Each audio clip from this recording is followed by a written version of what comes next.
Is Oh, it wait. is it Oh, you or me that's doing this intro? well, I guess you technically started it, but I'll pick it up from here.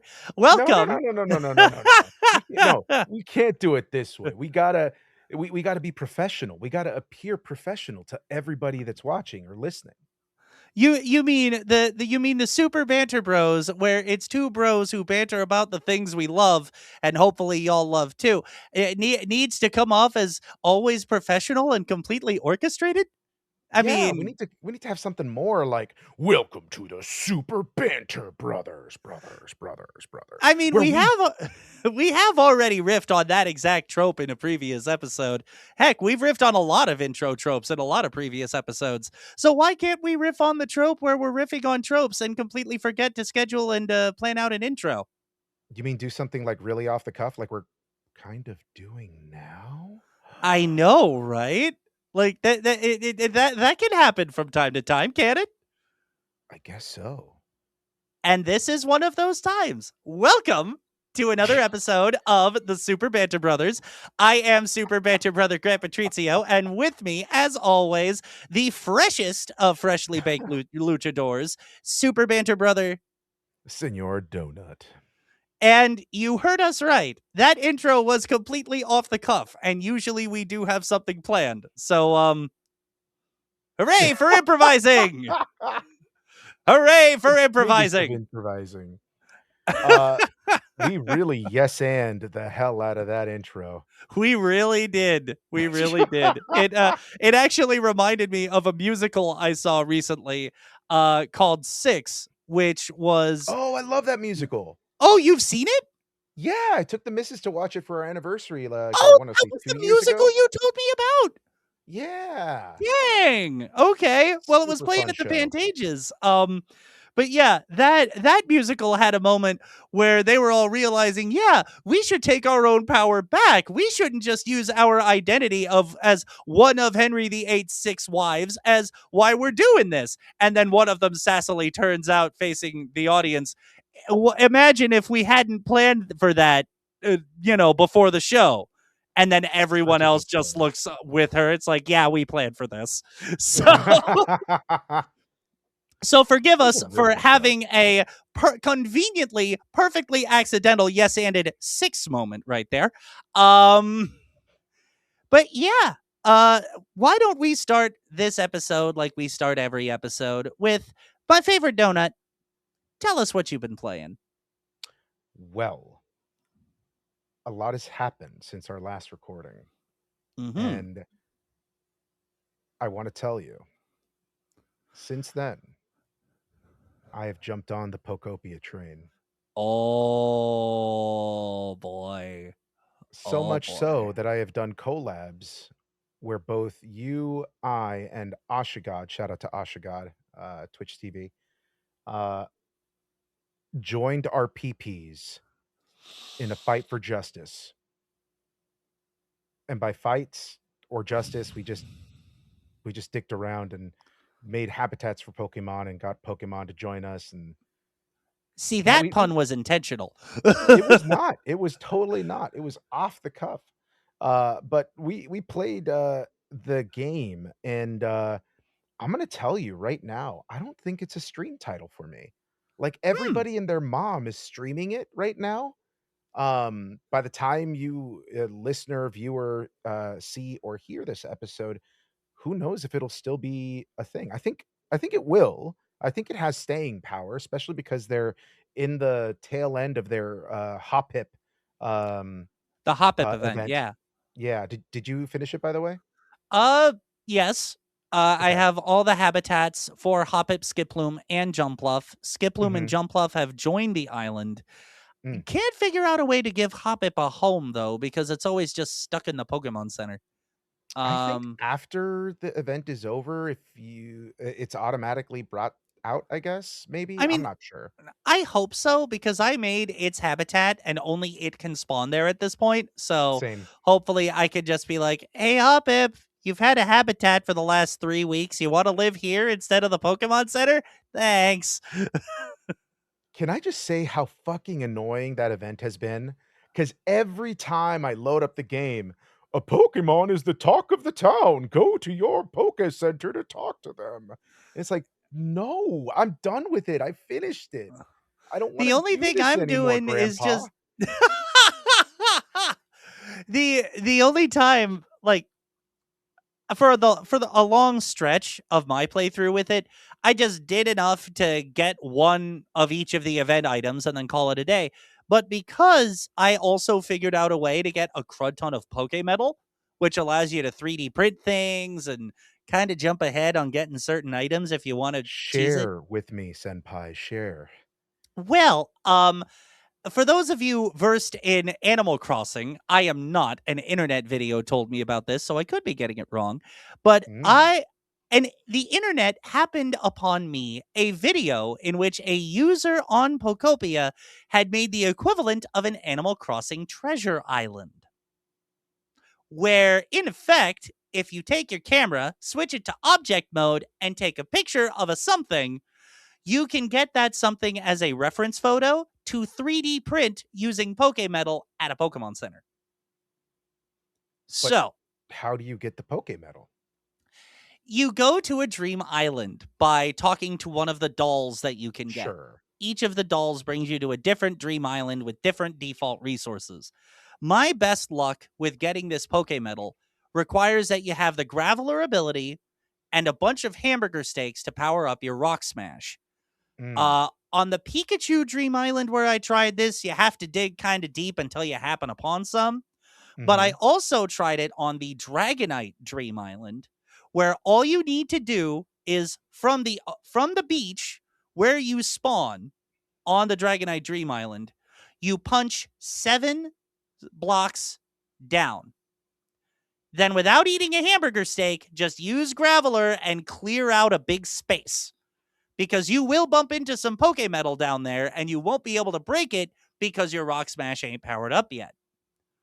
Once you clear out that big space and get just the Pokemetal exposed, eat a hamburger steak, get a bunch of Pokemetal or the fragments for Pokemetal. And among those fragments, you also get rare Pokemetal. So depending on how many hamburger steaks you get with you, um, or you bring with you, you could go quite a distance in every direction to just get a crud ton of the stuff. wow. And it takes anywhere from like 2 to 5 rare Pokemetal to print something you've never printed and don't have the recipe for. In one of those little Pokemetal mining sessions, I call it, I got like I got 2 or 3 stacks of 99 base Pokemetal and like 53 rare Pokemetal. Just take it to your Pokemon that can smelt or use a furnace to like turn resources into other resources, Mhm. and bam, stacks of 99 Pokemetal and however many rare Pokemetal you can get your hands on, which is great for Jesus. 3D printing, the trade system if you have Pokemon in a shop with the trade ability. Yes, it does take a little bit of time because you're mining a lot of space, Mhm. but it's worth it if you can skip ahead on a few things to get the habitats for the Pokemon you want, or I mean, I guess. pictures of all of the fossils to revive the fossil Pokemon and just jump ahead and do that early.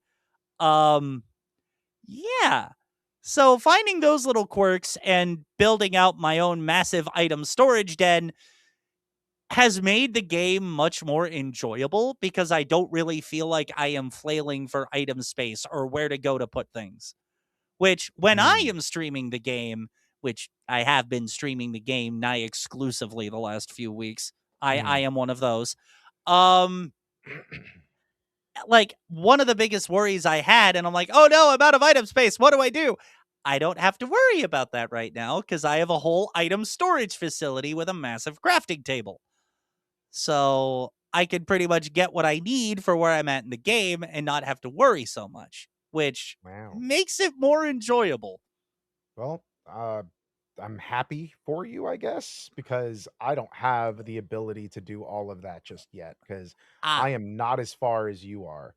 But I will say that uh the game is very chill, very enjoyable. You don't have the same kind of nagging of other, characters going, "Oh, it's been 84 years since I've seen you."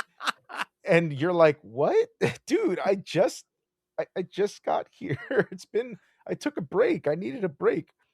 Where have you been?" You know, it's just like, "Okay, dude, look, this is not about me keeping up my virtual friendships with virtual things that don't exist in real life. I'm Yeah. sorry. Please forgive me." So it doesn't give you that added stress, but the only stress that I have that I've been running into is like, getting all these resources. Oh no, I'm running out of space. And I have figured out how to make a super storage place that has 3 times the storage of a normal storage box, Yep. but I don't have this crazy warehouse that you have, I guess, yet. But who If you knows when that'll happen. if you're able to do the Pokemetal mining thing I just described, because Pokemetal, not the rare one, the regular, is what you need to make a bunch of those big storage boxes. Mhm. One mining session will get you enough to basically fill up a warehouse with it because it costs 2 or 3 Pokemetal per box. It costs And it, 3. yeah, 3 Pokemetal per box. So you could get 30 boxes at least off of one mining session if that's all Jesus. you spend it on. I So, thought you were talking that there was, like, an actual, like, facility that oh no, I stores built it. indefinitely. Oh no, I built it. I Yeah. I I I built it in the Withering Wastelands using black rock and shiny stone, so it sticks out like a sore thumb. But it's my little item storage den, and yeah, it was the first custom build in any of those games I ever made. And though basic in shape, kind of lopsided, it does its job, and I am proud of it. Um, There you go. It's all you need. One yep, thing that really bugs me about, the housing system in Pokopia yep, is after you make a habitat for a Pokemon, you then you don't have to, right? You could make a house for them. yeah, But a house in this game is anything that has 4 walls and is sealed by a door. It doesn't even have to have a yep, ceiling to it. nope, Um, but the little, like, model kits that they give you at the Poke Center, uh, are little huts that have that are bigger on the inside, yep, and I just wish that if you had made one of those building huts that could hold multiple Pokemon in them, that they would all be like that instead of having a mishmash of, normal housing and then Pokemon housing, you know what I mean? hmm.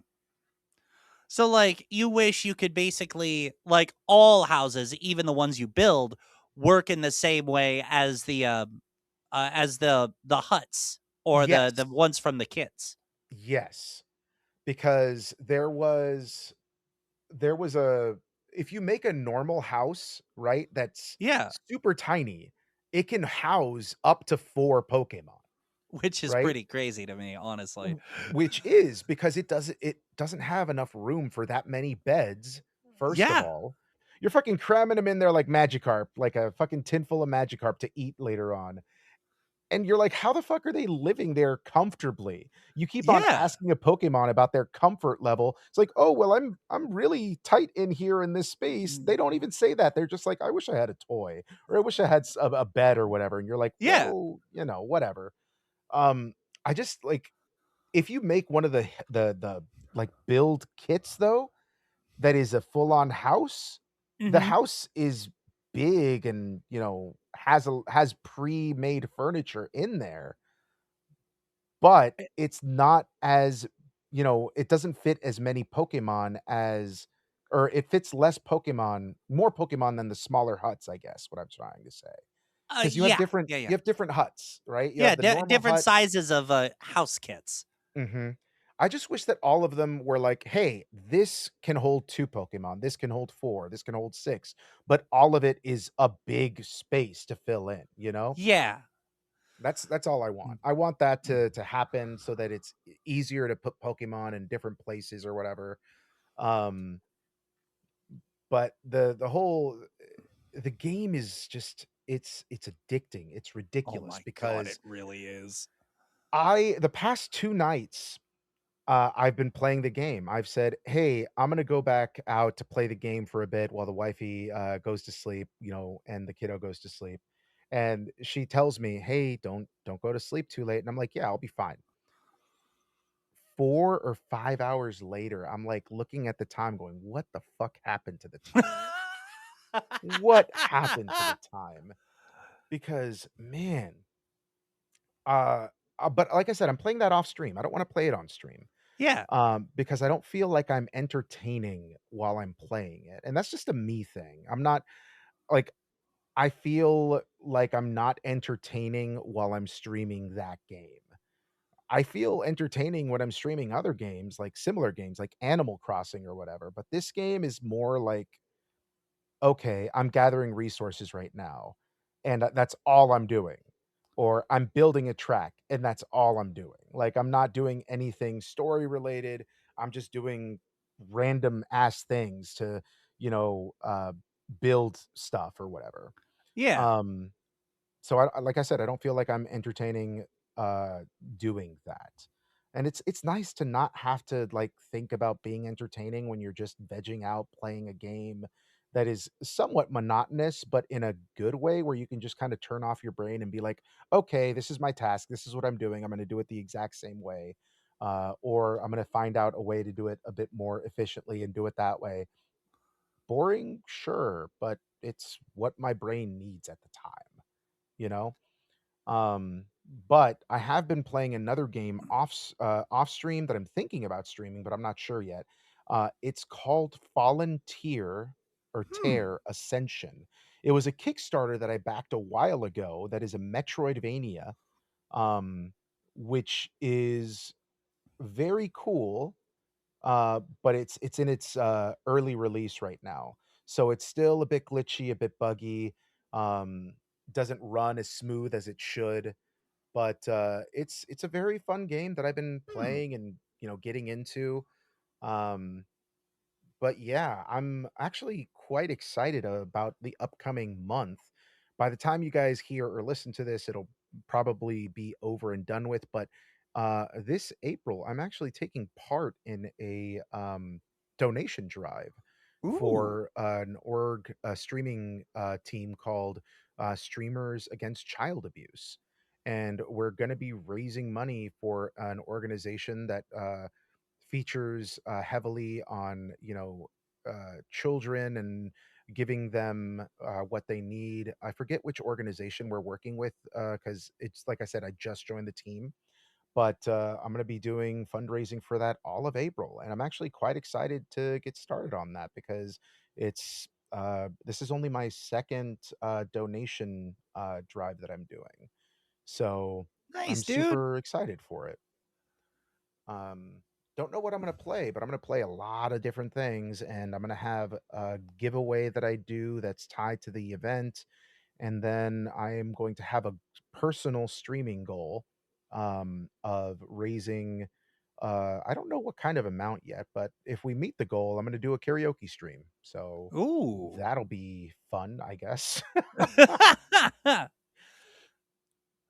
Well, So that's that kind of what sounds I've been awesome, doing. dude. Yeah. What about you? What have you been up to besides Pokopia? Yeah, Pokopia is the bulk of it. Otherwise, though, it's just been a lot of different Pokemon things. The GameCube game Pokemon XD Gale of Darkness just got launched on Nintendo Classics. Oh Uh, yeah. I really want to play that one. It's just sitting in the backlog. Mhm. Before Pokopia, it was my Infinite Fusion Insane Randomizer playthrough, which I can still pick up if I would like. Just everything fused all of the time, barely knowing what's coming. Some Pokemon names make it redundant, and oh hey, it's a fusion. Um, it's fun. Um, and then off stream, I did a playthrough of Pokemon Fire Red just to revisit it. I don't normally play to cheese through the game, but I kind of cheesed through the Elite Four and the Champion because I knew Pokopia was coming, and I didn't want to let that game drop. The key to my success was a Blastoise with Ice Beam, an Alakazam, and a way higher level than the rest of my team Dragonite that I got as soon as I could from Celadon City. Um, and then otherwise for stream, the Mega Man Festival is happening in Cross Worlds this week at time of episode recording. So I'll be dabbling into that on stream to make sure I do what I usually do for those festivals. Um, Another game I got that I want to play but haven't started yet, Scott Pilgrim EX. Oh, you got it as well? I did. What did you pick it Uh, up on? PC or Switch or what? Switch. Switch. Ah, we need to coordinate these things, brother, because like we We we do. we need to play these games together. Like that We would be a do. perfect game to play together. We do. Like, I wonder if there's well, crossplay on it. Probably not, right? I haven't looked into that. No, But we'll I'm look into it off stream. yeah, but we just need to get better at planning these collaborations because we keep bumping into things that we would love to do together, and then by the time we think to do it, oh wait, what do you mean we're both already done with it? Anyway, but yeah, that's basically what I've been playing. And as far as the topic, then to segue into it, just I don't know. Hearing you in our other chats talk about experiences you've had with games from the past, my experience with Pokopia and how I approach playing games right now or these days, it's just the way we had originally talked about this episode. It was more how games impacted us growing up, whether it be our development as people, the culture around us. But in a lot of ways, as we discussed it, it's kind of like how handhold y are video games these Mhm. days? And to what degree is handholding approved, disapproved, too much, too little? How is it shown? Um, and just to use Pokemon Fire Red and Leaf Green as an example, the main way I got my Pokemon team to the levels they were when I beat the game, I had to have several separate grinding sessions for EXP, which also got me a lot of money that I didn't need to end up spending, which is how I could cheese it with 45 full restores and 30 revives with a team of under level Pokemon. Exactly. But you had to stop and go through and literally grind on the same trainers for experience. Mhm. I had to do that at least 3 times during Ooh. my Fire Red playthrough. But in newer Pokemon games, they have an item called the EXP share, which gives all of your team half of the battle's experience points automatically. Hold up, hold up. Did you call it EXP? I called it EXP. Yeah. Experience. EXP? No, I know EXP. what it stands Experience. for, but I've never heard it referred to in that way. I've always heard it as XP. Like the E is silent. Oh, okay. Yeah. Fair enough. I for Pokemon, it's always just been the EXP share with me. I But don't know just for why. I think like whenever I see the E, I read the uh-huh. E, but Okay. that's just a me thing, I guess. So do you say Um cakey instead I of mean, cake? no, I say cake. I say cake. I know there are certain times when an E is silent, my favorite donut. I do. I I'm do. just teasing.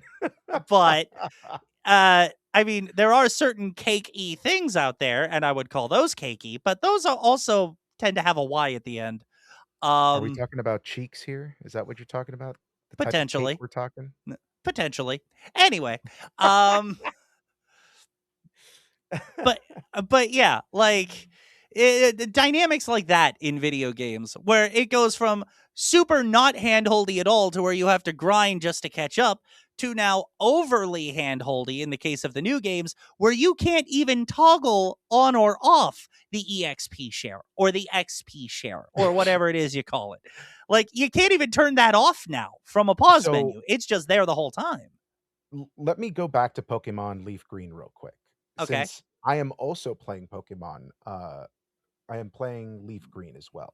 Okay. Um, so I recently heard about someone who played and beat the game without catching a single Pokemon. Okay. Did they just use their So, starter or no, they used their starter. They used Pokemon that they purchased or won through gambling, okay, and that's all, and any Pokemon that they received through trades, that they had to do storyline-wise. So, you could have bought a Mr. Mime or a um Dratini, a Porygon, an yeah, Abra, a bug mhm, type, you would have had to have caught a Spearow or a Poliwhirl or no, you could have bought 2 Abras to get the Mr. Mime, that makes sense. But yeah. the Lickit if you wanted Lickitung, if you wanted Jinx, if you wanted Farfetch'd, you have to catch things to get those. This person didn't catch not a single Pokeball was thrown, and they managed to beat the Elite Four using only they didn't even use their starter Wow. to beat the game. I forget exactly what they used, but I immediately was like, "What? How can you even play Pokemon without catching a Anything. single Pokemon?" That is ridiculous to me. I mean, the old catchphrase used to be "Gotta catch them all," not "Gotta not catch anything." So, it does seem a little counterintuitive to the old branding there. Right? Like, I'm still blown away I mean, by the fact if that you this dive person did it. onto if you dive onto PokeTube as much as I inadvertently and now just embracingly have over the years, you'll see lots of crazy challenges. Like some people can beat Fire Red with only a Caterpie or only a Magikarp or Nah. things like that. So it Alright. can it can get pretty crazy if people want to put the time and energy in. How they do that is beyond me because I would not be able to put that time and energy in, but it has been done. I found the team. So, they had this self-imposed challenge, and they had Lapras, Jolteon, Hitmonlee, Aerodactyl, Kadabra, and Dragonair, with each Pokemon, team member ranging from level 50 to 54. Okay. See, that's actually a fairly competent team though build without having to like throw a single Pokeball. That's That's actually wild, fairly though. competent. Crazy. It is. Anyways, yeah, But games have been holding our hands, a lot since, geez, I don't even know where to pinpoint where it started, honestly, because one of the God, I hate tutorial levels yeah. so much, but every game has some form of tutorial level now, where they drop you in the game and they give you a word prompt bubble or something, or, you know, "Hey, you reached this large gap. Okay, well, how do I get across it?" And the game tells you immediately when you find gaps, you can jump over, press this button or whatever. Yeah. They just do that all the fucking time, and it's so annoying because game developers are treating us like idiots, because a lot of people that play games know that buttons on their controller do something, and that by testing things out, you're able to figure out how to do things, right? Yeah. Um, in the past, there were tutorial levels, but they didn't hold your hand and you figured things out. Yeah. The best example that I could think of is one of my favorite games of all time, which is Mega Man X. Mega Man X not only had a fucking rocking ass soundtrack, but Tracks. It's literally. Uh, Yes. but it didn't tell you how to do things. This was the first game that was, in the X franchise. So the controls were very different than they were to previous Mega Man games, right? Because I believe they went up to Mega Man 7 before they did those, either 7 or 6, before they did those weird, like, "Oh, they're newer Mega Man games, but they're using the old system instead of the X system." Do you Was it remember? was it 8 or 9 that I think went back 8. 8 that was went the back one to that the was on the original aesthetic? PlayStation, I think, originally, or the Dreamcast, or one of those newer systems, where they went back to that kind of system, I think. Okay. Um, but Mega Man X was completely different than its predecessors, and when it drops you into the first stage, you get nothing. You hit game start, and it drops you in the level, and that's it. And you're like, "Okay, well, what do I do? I have Yeah. a controller in my hand. What do I do with it?" And by testing out what you can do, you figure out, "Oh, I can I can move left or I can move right. Okay, well, I'm gonna go to the left." And then you realize that you cannot go left, right? Mhm. You can't. In some stages, you start off and you cannot go left, and that's what the game teaches you at the very beginning. It then teaches you that you can jump, that you can shoot, that you can climb on walls, that you can jump and shoot. Jump and shoot, man. Um, you know, there's this great video that I think is done by Ego Raptor where he breaks down, just how great of a game Mega Man X is, Mhm. because it doesn't hold your hand. It doesn't explain anything. The only thing it ever explains to you is that, uh, when you beat a boss, you get a new weapon. That's all it explains to you. And throughout the rest of the game, you're left to figure out how each weapon, acts and how it, which enemy it's made to take care of. Yep. So you're going through this game, just testing things out and playing the game. All of it taught to you within the first 15 minutes of the game without stopping, giving you dialogue that tells you how to do things or any of that bullshit. Yep. It's it's maddening that we've gotten to this point, and I don't know if it's the game developers that are making the choice to make games like this, where everything has a tutorial and kind of holds your hand through it, or not. Um, Hmm. How do you or figure? if it's well, so is it the developer that's making it like this, or is it the publisher that's like, "Hey, we need to explain this to people so that they know how to play." Imagine if a person who's never played a video game sat down and played your game, Ah, right. right? But even then, it's like, look, we are human beings that are capable of processing thoughts and testing things out. We can figure things out without being told how to do stuff. Yeah, It's just maddening that, like, one of the things that I hate the most, and that I don't want this episode to turn into a, donut screams at the clouds moment. Um, we'd both scream at some sort of clouds eventually. Continue. the thing is that, like, one of the one of the things that I hate most about current game developing is that when you're climbing in games, you have different colored, uh, outcroppings where your character Oh, is right, supposed the to grab visual on. cues, The visual the cues mhm. drive me bonkers. Like, it's because they're so overt and they're jarring. They take me out of the experience, Hmm, you know? right.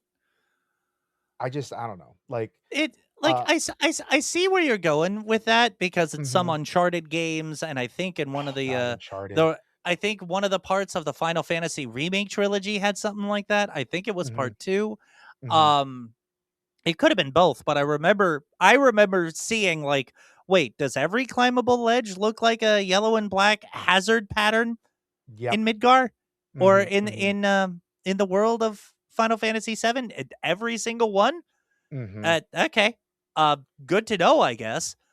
And, in that sense, it accomplishes its job. But I I agree with you in that tutorials can feel a little bit too tutorial-y sometimes.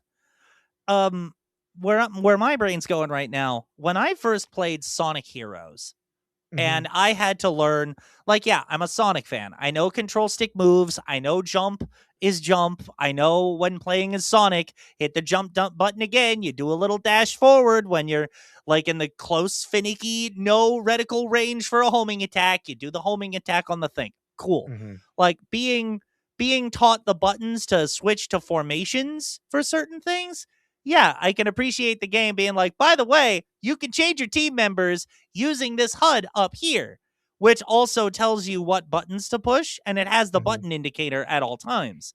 So outside the one tutorial level, or maybe the like, yeah, in one tutorial level, two, if you're playing as Team Rose, they have chatter that tells you about it. Like, oh, press the Y button to do blah.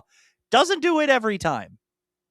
And even in the tutorial level where it's teaching you about the techniques, you still have to figure out how to use them properly to like get the fullest extent out of it in order to cross the gaps or to finish what you're trying to learn in the tutorial. So like, at least to me, that's more like a middle ground hand-holding experience. Where it's like, yeah, in a separate level that doesn't connect to, telling the main story or the main plot, learn the buttons.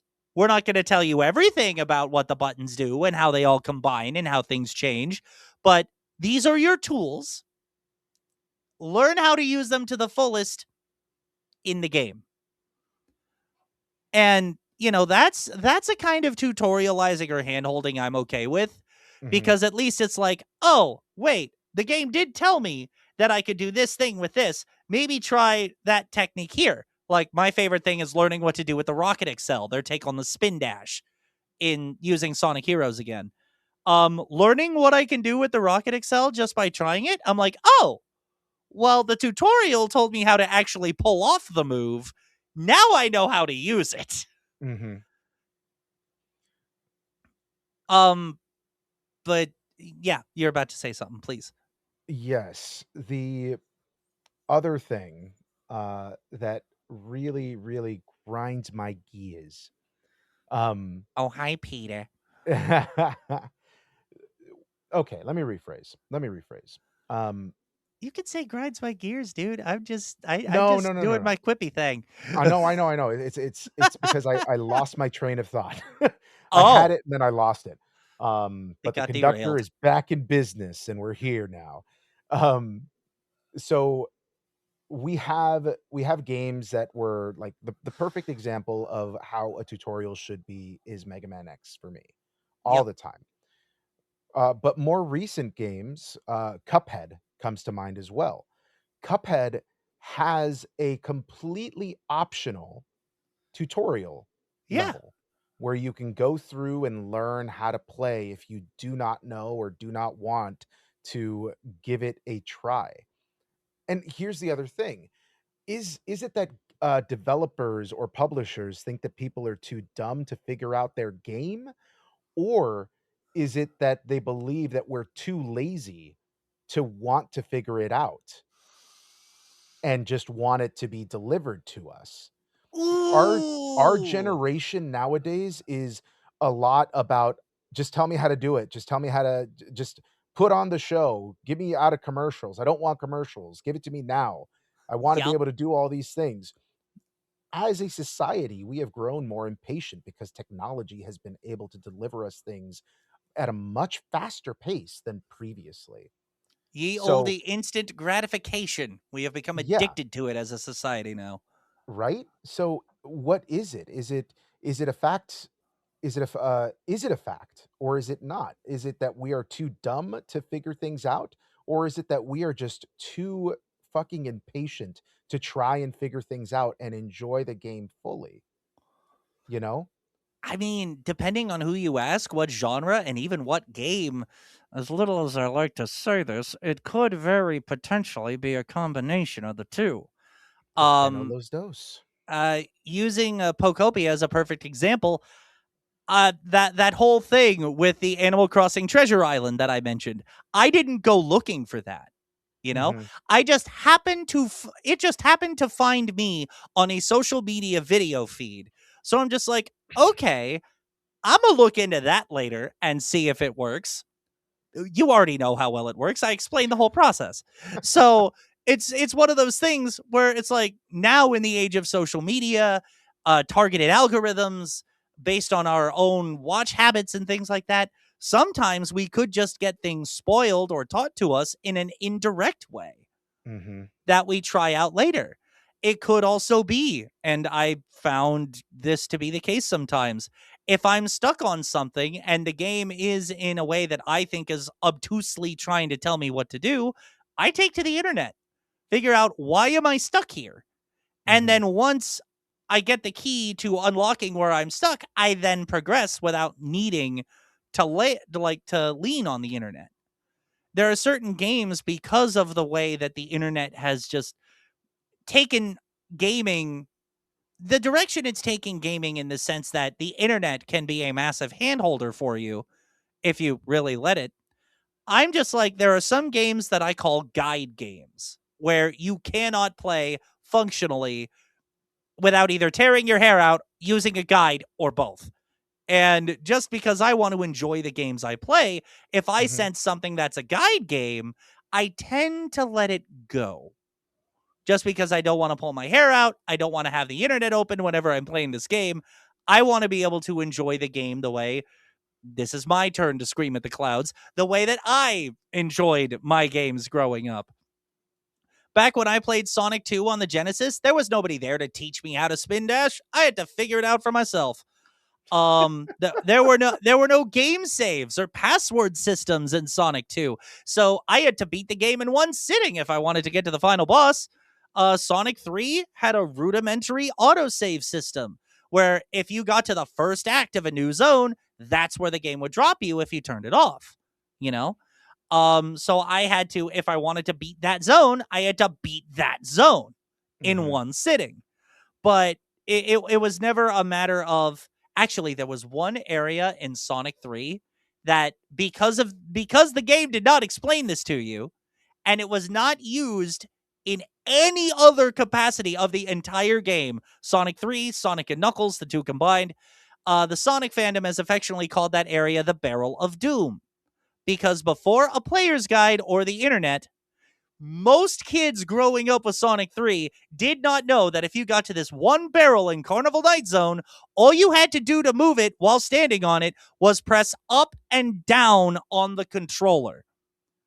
Because you were taught by the game, pressing down is serves to duck and charge your spin dash, and that pressing up basically served no practical purpose. Sure, you scrolled the camera up a little, but nobody scrolled the camera up to get through a Sonic level. At least I mean, the people I I know I did. did. I did not. The people I knew did not. They like just 'Cause you gotta typically go fast. gotta go fast. You face right. Sometimes you're forced left. You jump on things and win. Mhm, Um, but see, since you use the up button to actually look up, you might have actually done that on this barrel and I figured it did. out for yourself. Mhm, So you got through the barrel of doom without needing a guide or early internet, is what you're telling me. mhm. I feel like you are a more apt Sonic fan than I am in that respect now, No, not senor. even, not even. Um, but yeah, like the barrel of doom was a sticking point in terms of how do we get through here? And that was in a game where it didn't tutorialize basically anything. That's you bring up a very good point, about how gaming has progressed, right? We've talked a little bit about, tutorials and how they existed back in the past, or how they didn't even give you any kind of tutorial and just dropped you into the game and expected you to figure things out. Right. But now it's more handholdy, and I wanna ask the other question. Do you think that games are more, are more complicated now with the addition of 3D space and how open world your game is and what your character can or cannot do, what you expect your character can or cannot do, and how it's constantly being changed and evolved, and that's what leads to more hand-holdy moments as well? Oh, absolutely. Like that there to me there's no question there. Mhm. And another dimension to dimension 3D, ha. Another dimension to think about here is depending on the nature of the game itself. Like if it's a very story heavy game and you want to be able to cue the players in to anything that changes as you get to certain parts of the story from a gameplay perspective, Claire Obscure Expedition 33 comes to mind. Mhm.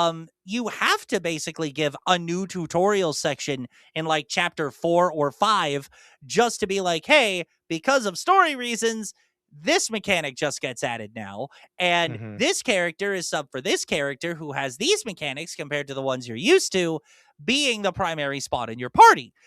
Yep. So depending like depending on how you want to make your game, a developer wants to make their game unique and stand out in in the crowd of games where, you know, gaming is the most prolific form of storytelling these days, above Yes. movies, above TV. Like depending on how you want to make your game stand out, you might have to add mid-game tutorial segments to coincide with the story to help cue the player in as to, oh, by the way, the foundation, you know, might have changed a little bit. So Mhm. rather than to not throw you to the wolves, here are the foundational changes. Mhm. um Mhm. so between the complexity of the game, a game wanting to be more unique, and the evolution of the player base needing instant gratification, or unless it is directly a puzzle game, not wanting to have to treat a non-puzzle game like a puzzle. I think that's why hand-holding and tutorializing has in large part become what it is. And it's like it I don't even think it falls so much to the game devs in the sense of, oh, they have to think about what if nobody ever played a video game before. I think it's just to keep the players in touch with what they're trying to do as a game. Mm. Like, even in like I recently, and by recently I mean within the last calendar year, played the Paper Mario and the Thousand Year Door remake on Switch 2. Yeah. Like, the only tutorials I received after the base one were, oh, hey, these are new partners and new abilities. This is a breakdown of what they can do. You don't have to use them if you don't want to, but if you want to, this is how you do it. If you need a refresher, go to the menu. Now get back to being a paper plumber, pretty much. Yeah. And you also have to think about, hey, we started playing with a directional pad and a single button. Or We played anywhere between 3 and 6 buttons, depending on your early console and system of choice. Yeah, yeah, because you had the joystick, you had the button, for an Atari, right? You Yep. moved on to the NES, which you had the directional pad, you had the A and B button and the select and start button, right? Then the Genesis came out with control pad A, B, and C, and Mhm. then depending on some consoles, you get A, B, C, X, Y, and Z all as face buttons. Then the Super Nintendo came out with their gamepad, 4 buttons, two L and shoulder R. buttons, and start and select. Mhm. Then we get into 3D consoles where some variation of a Z button gets added, which means more shoulder button chicanery and a second stick in the case of the Mhm. yeah, I believe the PlayStation line of systems were the first PlayStation. ones to add a Yep, second stick. with the Uh DualShock. yep. Um so yeah, games got more complicated and thus required more instruction. Mhm. But I just remembered something. I yes. think one of the first, like, moments of tutorial madness that I had was playing The Legend of Zelda: Ocarina of Time. Oh, that one was very tutorial heavy, but with good reason. Hey, listen.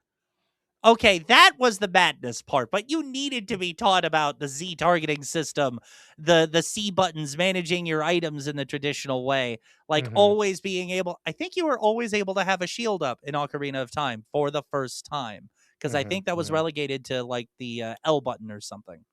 Yes, Um, because you always had the shield had to be an item if you wanted to use it in other Zelda in games, other but in Zelda Ocarina games. of Time, it just became once you got it part of your move set. Mhm. But yeah, no, like gaming has evolved to the point where these tutorials gotten um gotten more I guess invasive than Hmm. organic, I feel. Like going back to current examples of games that I feel do tutorials very well. You have a game like Hollow Knight, which is a fantastic game that kind of drops you in the world and has you figure things out as you go. But when you get a new ability, it Mm-hmm. shows you how to do it, but it doesn't tell you in what situations to do it. It just has you figure it out. So it gives you the, oh, hey, with this button, do this. Or if you are low on health, do this, but it doesn't tell you in what situations to use things or whatever. You have to figure that out on your own. And it's that game is also a very gorgeous, well-designed game. Um, that I feel does a great has a great system for how to play the game. It's a mixture, a hybrid of the 2 where it doesn't tell you everything, but tells you what you need to get by. Because if you play the game, you see spikes and you're like, "Oh, okay, so if I step on spikes, I get you hurt. you Ouchie. get hurt. Ouchie."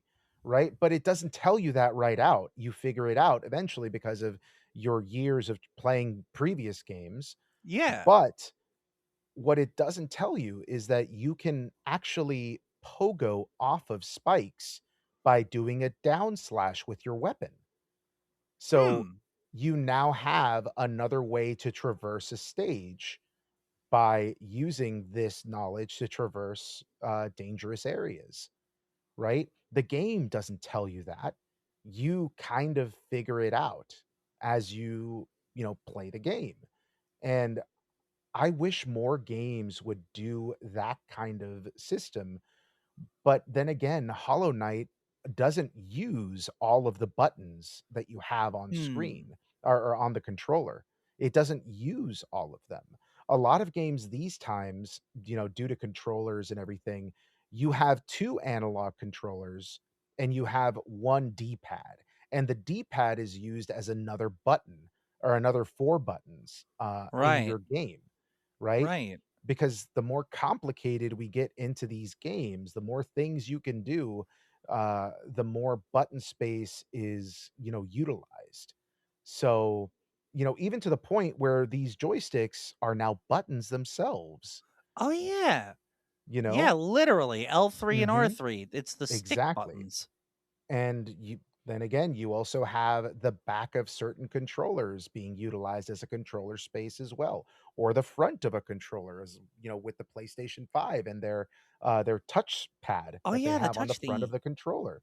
You know, these controllers are getting more complicated um because these games are requiring it. And because the games are requiring it, because your character can do all of these crazy things, you have to figure out how to push all of that to a controller input so that the player character or the player of the game can play your game. Right. And understand what they're doing as they play. Like taking it back to Sonic for more modern games, just for a second to uh, hopefully emphasize this point. Modern games, or in the classics, you had one jump button or three jump buttons, really, because they all did the same thing. And even in the like Dreamcast era games, you had a jump button, which allowed you to press it again in the air to do a thing. You had a get to the ground button, I will call it, because in Adventure 1, you stopped all momentum and left your jump ball. In Adventure 2, it was for the treasure hunters to dive down to the ground or for Sonic to use his bounce attack. And then you had like an increase your speed button, which is like either the spin dash or the boost for the 3D games. Mm. And now that I'm thinking about it, Sonic Adventure 2 made the increase your speed button also the get to the ground button when you're in the air. So it's loading up commands and unique feels onto as many buttons as possible based on the controller that you have. Ergo, things can feel a little clunky, maybe needing a little bit more of an explanation to be like, by the way, if you press the button that you normally use on the ground while in the air, you'll bounce to the ground or you'll shoot down to the ground or something like that. Which, it kind of has to tell the player that scenario. But as characters get more fleshed out in their move sets, as games get more complicated and developers want to make the games more unique and special and giving them something different, not just from other games in their own series, but from other games currently on the market, you kind of have to do more mechanically, which means more buttons, which, brings us back to the question. Like, is it a is it a developer reason we're getting all of what feels like so much hand holding? Is it players not wanting to have to do the experimentation and just play the game? Which is why the hand holding complaints are just increasing in number? Is it a combination or is it just something else? I think it's a combination because honestly, uh, it happens a lot where I'm watching a streamer play a game for the first time Mhm. and I hear them say, "Why doesn't this game tell you you can do this?" You know? And it's Yeah. like, well, the game, it's trying to have you have that sense of exploration, you know? Um, and I again, I bring up Hollow Knight. Hollow Knight doesn't tell you everything that you can do when you're playing it. You kinda just figure it out through playing the game, Yeah. right? Because it's one of those types of games that are like that. And I wish that more games were like that, where they tell you the basic things, like, for example, like powers or whatever. Like, I don't mind having to figure out your game's, control scheme as long as it's, like, natural. Yeah. Like, if I assume that if your game is a Metroidvania, then I know that there's gonna be a jump button. Yep. I know that there's gonna be an attack button, whether it's Yep. a slash weapon or a pew pew weapon or whatever. But if I get new abilities, I do want to know how to do them. I don't necessarily need to, have the whole thing described to me, but it's nice to know, Yeah. how to do these things. Kirby, I think, did a really good job. Like Kirby, Return to Dreamland or Dreamland Deluxe or whatever. Oh, yeah. It literally just has signs with the button indications of like, this is what you press to do the thing. But that's all it gives you. Yes, but when you want to figure out how to do things specific to a power or an ability, you have to press the pause menu and scroll through it to Oh, see what your yeah. character can do. Like fighting games do this all the time where fighting game just drops you in and you have to figure out what buttons do what. And Or then you the can press the timings on the specific buttons to achieve certain combos. exactly. Um, I don't think you'll ever hear a fighting game fan complain about what does this do? You figure it out. You figure it out. That's how the game is made to be played. You figure out what's going on, you figure out how to play, and anything else that is important, you'll, either go out to search for an answer if you're stuck in an area or whatever, you know? I really don't know where it's gonna go from here or how it's gonna be.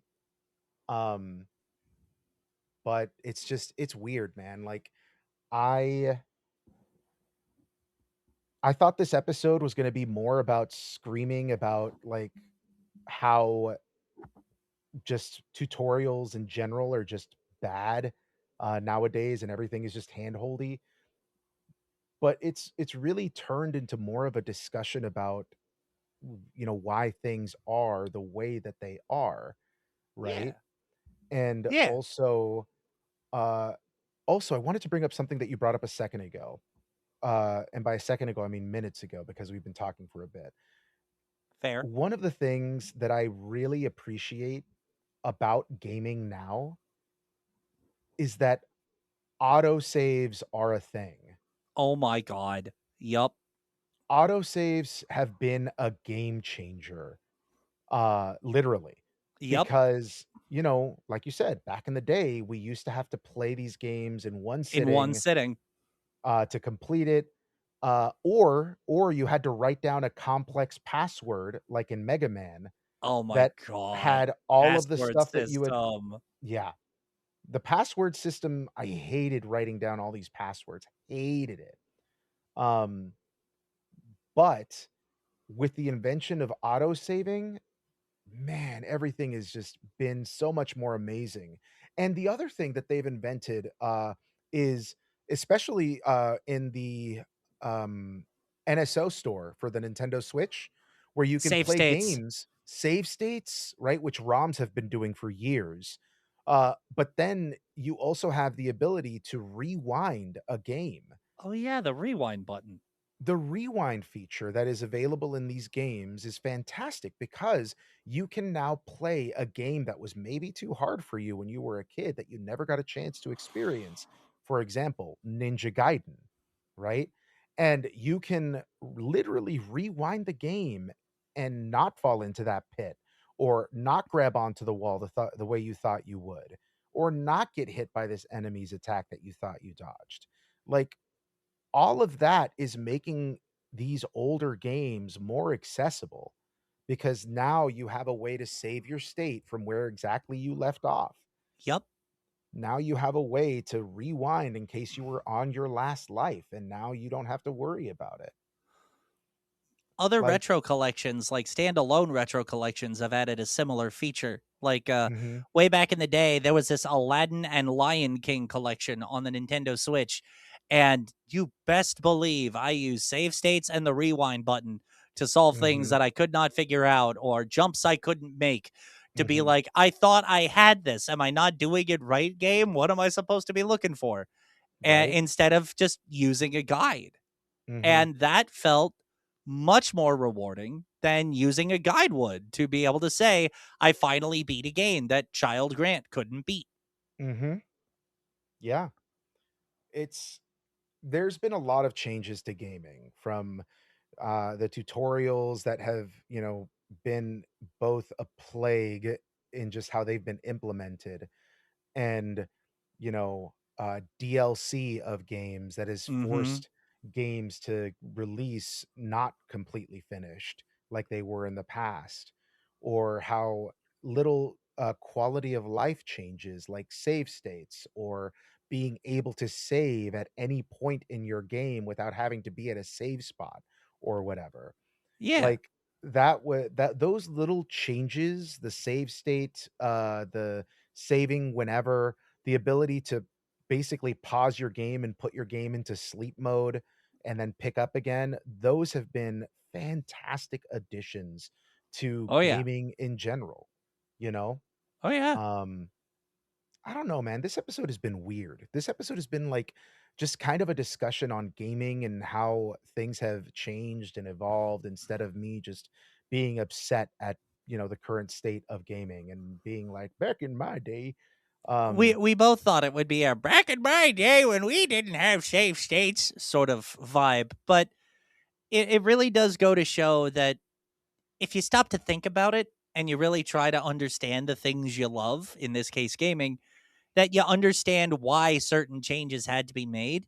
And yeah, mhm, even if it's not the perfect answer, it's an answer that makes sense and that it becomes your choice to either get used to and evolve with the gaming space or the game itself, or to choose not to in this instance. Like we started the episode, me talking about, like both of us talking Pokopia. I am a hopeless addict when I normally don't do cozy games, but it's something about the way it presents itself and it evolved the cozy game space. Ha ha punny because Pokemon. It got me to actually give it its due shot. And I Mhm. am an addict who streams the game regular now. Um, but it's all about what the game does to stand out and how it presents itself and its systems. Mhm. And whether it be constraints on a genre, like not affecting your other players' islands or Pokopia in Pokopia, or a 2D beat 'em up that by default disables friendly damage or friendly fire, while still enabling like co-op attacks. Mhm. Like those small, subtle changes in the mechanics can change a genre for the better, which may require more or less of the hand holding tutorializing that we've talked about. Just combine that with the evolving player base and our instant gratification loving nature as a society. And yeah, it's just a lot of needing to understand the times instead of just curse the clouds as to why they are a changing at all. And speaking of, if I may take a little bit of a lead on this one, because I'm sure you noticed there for the deepest part of our conversation, Tango was all up in my face. Yep. Um, we normally end our episodes with a game or some sort of cute gesture of a sort, whether it be a game, a quiz, something like that. But because of the nature of this specific episode and dealing with the idea of just needing to adapt and change to the way the game is played, I feel like we were trying to come up with a game for this one, but as the episode's gone on and the original idea of the game, I don't know. I don't think the game idea we had would fit based on the way It that the discussion has been going. it absolutely does not fit, but I have come up with another game. Oh, so we're doing the game after all. All right, We're bring it on. doing a game after all. Alright. I'm going to have you close your eyes, Okay. and I'm going to have you tell me what buttons are on a Nintendo Switch Pro controller. Not a Switch 2, but a Pro controller. The Nintendo Switch 1 Pro Controller. Yes. Tell me what the buttons are. You Okay. have 30 seconds to describe all of the buttons that are on there, starting now. Okay, so I'm starting with the face buttons on the right-hand side of the controller. We have A, A B A X Y. We have a right trigger, a right bumper. We Mhm, have the right stick. I'm mhm, slowly shifting to the left now. mhm. We have the right stick. Then we shift up a little bit. We get the power button, or the button that turns on the controller. I forget which one it is. Then we have the plus button. Shifting over to the left again. We have the minus button, and I believe we also have a photo button just beneath the minus button. Then below the photo button, we have the plus control pad. Shifting up from the plus control pad, we have the left stick. Oh, both of the sticks are also buttons, by the way. Shan't forget that. And then we also have the left bumper and the left trigger. Okay, where is the Y button on the controller? The Y button, I want to say, of the four face buttons, B button is the bottom, X button is the top, Y is on the in the middle on the left side. Or did I get my X's and Y's confused again? You are correct. Okay. It did take you longer, to get the total of it. It took you, about a minute and a half to get all of the descriptions of it, but you got it all right. Okay. Alright. You ready for the next one? I'll try it. What were the additions to the Pro 2 controller? The additions to the Pro 2 controller, there are these two buttons at the very bottom of the controller near where you put your hands. I still don't know exactly what they do, but there is one little indentation button on each hand grip on each side. Okay. Is that it? I think so. You All are the ones I've ever had incorrect. to. I'm incorrect. Okay. You got that there are, right? This is a Switch 2 controller right here that I'm holding. It's an Yeah. official one. There are all of the buttons that you mentioned, except for one, and there are two on the back right there that you see that are the Those are the G, ones. L, and the GR buttons, the ones that you mentioned. Right. But the one that you forgot is the one that is dead center on the bottom right here that is for the game chat. I totally forgot slash didn't know there was a game chat button. Mhm. Ha! And if you I, wanna be technical on both the Switch Pro controller and the new Switch 2 controller, it's there is a Z and Z. button Oh. there is a little button right there that is next to the Oh. charging cable so that you can pair your The controller. pairing button. Oh my Mhm, god. I there mhm. I go listing only the functional buttons and not all of the buttons. Whoops. Alright, next one. Give me all of the buttons for a Game Boy. Any Game Boy or classic The Game Boy original only? classic Game Boy. On like there there's the do we factor in switches? Yes. Okay. On the top of the system, some it's on the left, some it's on the right. I want to say on the original Game Boy it was on the right.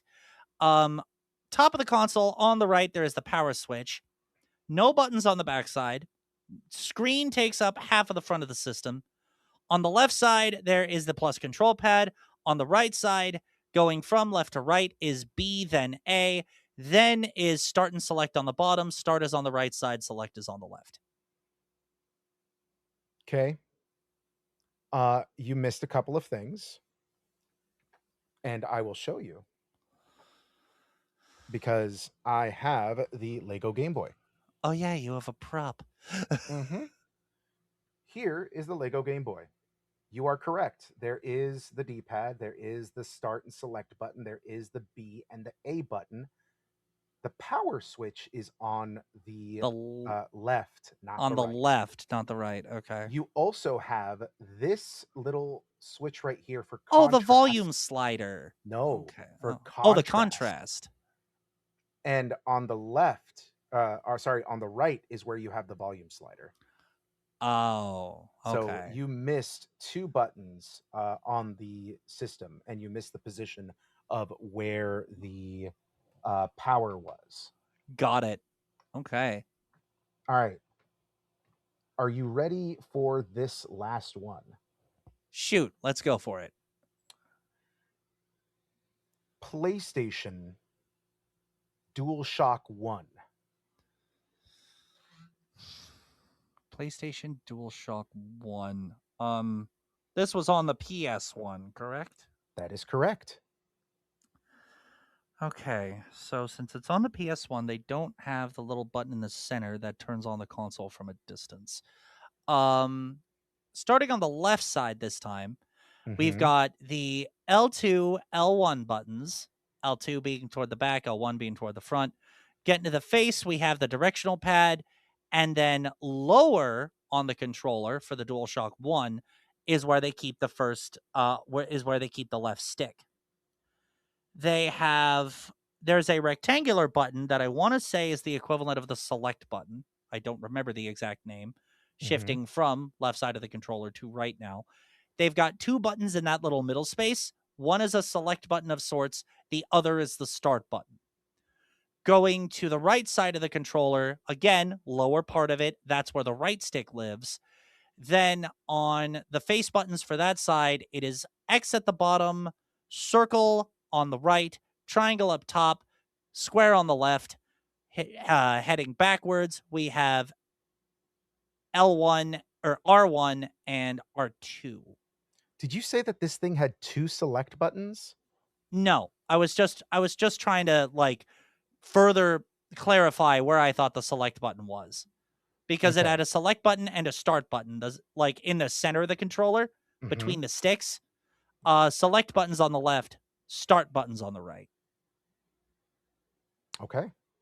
You are missing a button. You are Is it one of also missing the analog button. So, on the very early edition of the, DualShock 1, you mm, had all the buttons correct, but in the very center of the, controller, there was a little button that said analog that oh, would wow. e because not every game used the analog sticks. Oh, that toggled the feature on and off, didn't it? Mhm. Oh my god. Yep. Dang. When you I think you lied. know. I lied. I got one more for you. Oh, okay. This one for sure is gonna trip you up because I'm pretty confident that you uh, do not know this one. Okay. Xbox Series 1 controller. Xbox Series 1. Oh boy. I know basic stuff with it, but I know I'm going to miss a few. With Xbox controllers starting with the face, it's A on the bottom, B on the right. I want to say X on the left, Y in yellow up top. We got the right bumper, right trigger, and then the right stick with its own button. That's it. I know for the right side. In the Mhm, center of the in the center of the controller, we have a dedicated start button. No, wait, mm, there is a button there. Um, I just don't know if it's like a dedicated start button or a menu button or its exact name, but typically it's what I associate as the pause button. There is a button on the left side, similar position to the pause button. No mhm, idea what that does. mhm, Then the left hand face, we have the plus control pad. I want to say on the bottom. Yes, on the bottom. And then shifting up, we have the left stick, which itself is also a button. Then we have the left bumper and left trigger. mhm, mhm. There's probably some sort of pairing button on the top near the charging port. That the top center near the charging port. You're correct. Um, Part of me also wants to say they have like some sort of either button or gaming trigger lower on the hand grips. Okay. And I don't know what the exact name of it would be. Like if the upper two are like bumper and trigger, I don't know what those two buttons are called, but I want to say there's a button on each hand grip for like FPS games or something like that. On the standard Xbox Series 1 controller, there is the X, Y, B, A buttons that are on the right side. There is the stick over here. There Mm-hmm. is the D-pad. There is the other stick. There's the dedicated start button, which is the Xbox button. There is Oh, this button right here, which is the little, square within a square, window button. okay. There is the little hamburger icon over here, which is the 3 lines. So this is usually your start and select button, and then in the center right here, there is, what is the share button, where Oh, you can press it to, share, record video, or take a snapshot of what you're playing. And you are correct, there is also a, pairing button right there. okay.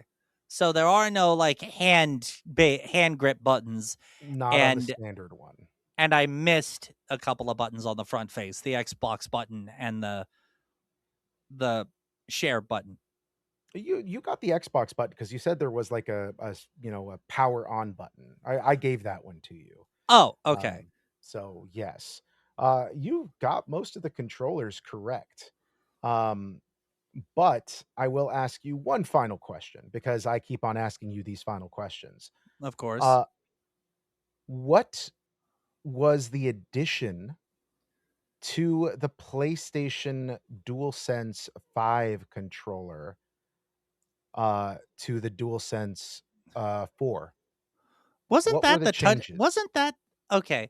I know for sure the little touchpad thing was added or at least refined for DualSense 5 when it came out with the PlayStation 5. Mhm, I think that's one of the features. I think there was also a share button or a share button functionality added to the left hand button near where the mhm, start and select buttons are. mhm, mhm. Um, shoot. Why am I blanking on other buttons? I feel like those are the only two I have in my brain. Oh, let's take a look. Of course, with the prompt or the prop. Yes, with the prop, yes. So, you do have on your, uh, PS5 controller, you have the trigger buttons.